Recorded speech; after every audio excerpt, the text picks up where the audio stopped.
आज हम लाइट जला रहे हैं।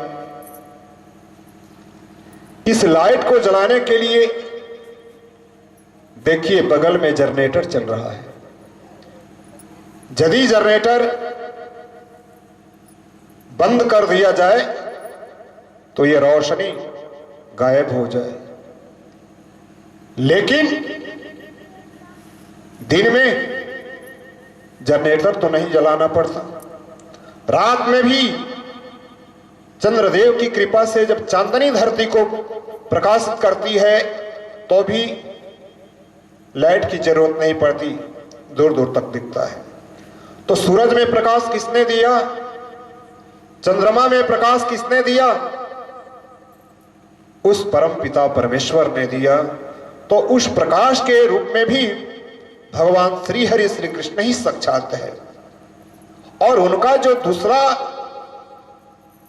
अर्थ वाला रूप है चित, संसार में जितने भी जीवधारी हैं, जितने जीव हैं, सब में समान रूप से भगवान विराजमान है। प्रहलाद जी ने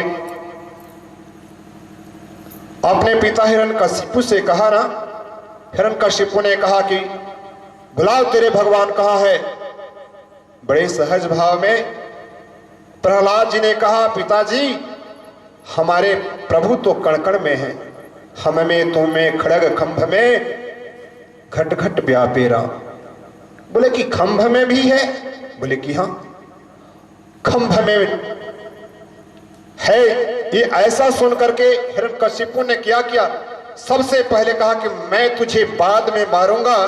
इस खंभ में ही प्रहार किया, और जैसे ही प्रहार किया भगवान नृसिंह खंभ को फाड़ते हुए निकल गए और अपने भक्त प्रहलाद की रक्षा करने के लिए उस दुष्ट हिरण्यकशिपु का नाश किया। तो हमारे इष्ट देव श्री हरि श्री कृष्ण जब खंभ में है, क्या आप में नहीं है, हम में नहीं है, सब में है। यहां प्रश्न आता है कि जब भगवान सब में है तो हमें अनुभव में क्यों नहीं आते, हमें अनुभूति क्यों नहीं होती कि हमें भगवत प्राप्ति हुई है, हमारे अंदर भगवान है। भगवान कोई गाजर मुरी है क्या? बाजार में गए, पैसा दिए, खरीद करके लाए। उस भगवान की अनुभूति के लिए हमें जन्म जन्मांतर तक, कल्प कल्पांतर तक, युग युगांतर तक साधना करना पड़ता है, योग करना पड़ता है। तब प्रभु की अहेतु की कृपा होती है, तब जाकर के प्रभु हमारे अनुभव में आते हैं। इसलिए भगवान हमें अनुभव में नहीं आते। भगवान किनके अनुभव में आते हैं? जो काम, क्रोध, लोभ, मोह, मद से, ईर्ष्या से, द्वेष से ऊपर उठा हुआ है, जो निष्काम कर्म करता है, जो अपना अहम त्याग देता है, जिसके अंदर कर्ता का कोई भाव नहीं, जिसका संसार से कोई रिश्ता नहीं, जिसका सिर्फ और सिर्फ भगवान से रिश्ता है, उसी को भगवान अनुभूति दिलाते हैं। भगवान की शरण में जाने का एकमात्र शर्त है, भगवान कहते हैं पहले संसार से नाता तोड़ो। जब तक संसार से तुम्हारा नाता जोड़ा रहेगा तब तक हमसे तुम्हारा कोई नाता नहीं रहेगा। हम संसारी लोग हैं, हम माया के प्रभाव में हैं, और प्रभु की जो माया है हमें इतना परेशान करती है, इतना असर दिखाती है। हम अपने धन दौलत, महल अटारी, बेटा बेटी, नातेदार रिश्तेदार, इसी में उलझ करके रह गए। आप जब माता के गर्भ में थे ना, गरुड़ पुराण में आया है, गरुड़ पुराण के 8वें अध्याय में आया है कि जब जीवात्मा माता के गर्भ में 8वें महीने में प्रविष्ट होता है तब उसे जन्म जन्मांतर का स्मरण हो जाता है और भगवान से वो प्रार्थना करता है कि हे प्रभु जल्दी हमें इस नरक से बाहर निकालो। भगवान कहते हैं क्यों? वो गर्भस्थ जीव कहता है हे प्रभु यह जो जगह है बहुत ही बेकार जगह है, हमारे चारों तरफ गंदगी ही गंदगी है, हमारे चारों तरफ हड्डी है, मांस है, मल है, मूत्र है, कुछ भी अच्छा नहीं है प्रभु। न मैं अपने मन से सांस ले सकता हूं, न करवट बदल सकता हूं, और उसमें भी असंख्य कीड़े पल पल हमें काटते रहते हैं। प्रभु जल्दी हमें इस नरक से बाहर निकालो। प्रभु कहते हैं दुष्ट जीव, जब तुम गर्भ में आते हो तब यही कहते हो प्रभु जल्दी हमें इस गर्भ से बाहर निकालो, और जैसे ही हम गर्भ से बाहर आएंगे प्रभु पता है हम क्या करेंगे? आपका भजन करेंगे, आपका कीर्तन करेंगे, हम संसार में जाएंगे, कभी अनर्गल काम नहीं करेंगे, आपका भजन करेंगे, आपका कीर्तन करेंगे, सत्संग करेंगे, अच्छे अच्छे कार्य करेंगे, भूखे को भोजन देंगे, प्यासे को पानी देंगे, जो कोई परेशान होगा हम उसके परेशानी में सहायक बनेंगे। प्रभु अब की बार अंतिम मौका दे दो, क्योंकि उसे तो याद है कि हम इस जन्म में गए तो भी कुछ नहीं किए, जितने अब तक जन्म ले चुके किसी भी जन्म में हमने सत्कर्म नहीं किया है, और जब सत्कर्म नहीं किया है उसका प्रायश्चित है कि माता के गर्भ में आना और माता के गर्भ में जाना, बार बार आवागमन का ये चक्र लगा रहता है। प्रभु अंतिम मौका दे दो।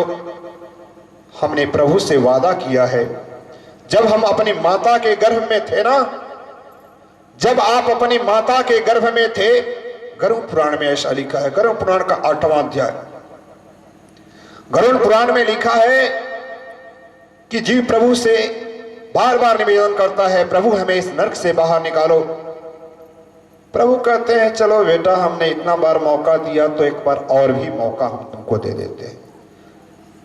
सज्जनों 84 लाख योनि भ्रमण करने के बाद आपको यह तन मिला है, और आपको यह तन क्यों मिला है पता है आपको? आज हम जो कर रहे हैं, आज आप जो कर रहे हैं उसलिए यह तन आपको नहीं मिला है। आप प्रभु के अंश है। गोस्वामी तुलसीदास जी ने बड़ा सुंदर भाव दिया रामचरितमानस के अंतर्गत, ईश्वर अंश जीव अविनाशी। यहां जीव को गोस्वामी जी अविनाशी कहते हैं। बहुत सारे प्रेमी लोग हैं जो कुतर्क को ही अपना तर्क मानते हैं। वे प्रश्न करते हैं अविनाशी तो प्रभु है, अविनाशी तो भगवान है, अजन्मा तो भगवान है, हम तो बार बार जन्म लेते हैं मर जाते हैं, तो फिर हम अविनाशी हुए कहां? प्रेमी सज्जनों, हमारा भी नाश नहीं होता। गोस्वामी जी शब्द को लिखने से पहले अनेकों बार चिंतन किए, मंथन किए, तब जीव के साथ अविनाशी शब्द जोड़े। हम मरते हैं, हमारा शरीर मरता है, हमारी आत्मा कभी नहीं मरती। यह शरीर हम नहीं हैं, लेकिन भूलवश हम सब इस शरीर को ही अपना मान लेते हैं। यह शरीर हमारा नहीं है, बेटा हमारा नहीं, बेटी हमारी नहीं, पत्नी हमारी नहीं, भाई भौजाई हमारी नहीं, धन संपत्ति कुछ भी हमारा नहीं है। ये सब जितने रिश्तेदार हैं, नातेदार हैं, वो तो दूर की बात है। हमारा यह जो शरीर है 3.5 हाथ, हर इंसान के हाथ से शरीर की लंबाई 3.5 हाथ होती है। और प्रेमी सज्जनों, आप लोगों को पता है इस 3.5 हाथ की शरीर में कितने रोम हैं? 3.5 करोड़। शास्त्र ऐसी आज्ञा करते हैं। हमारे शरीर में 3.5 करोड़ रोम हैं और इन 3.5 करोड़ रोम में से यदि हम एक रोम को कह दे, रोम भैया थोड़ा मेहरबानी करना, तुम पकना मत, रोम भैया तुम झड़ना मत, क्या रोम हमारा कहना मान लेगा? कदापि नहीं मानेगा। रोम झड़ेगा ही, पकेगा ही। तो जो एक तुच्छ रोम है, एक रोम जब हमारा कहना नहीं मानता, एक रोम पर हमारा अधिकार नहीं है, तो ये हमारा शरीर जब अंतकाल आता है, प्रभु की प्रेरणा से हर लोग इस शरीर को बदलते हैं। क्या जब हम मरते हैं तो हम अपने शरीर को लेकर के जाते हैं? नहीं जाते, यही छोड़ करके जाते हैं। जब यही छोड़ करके जाते हैं, यह शरीर भी हमारा नहीं है, तो फिर हमें किस बात का घमंड? हमारे पास इतना धन है, इतना जन है, हमारे पास इतनी ताकत है, ऐसा नहीं होना चाहिए।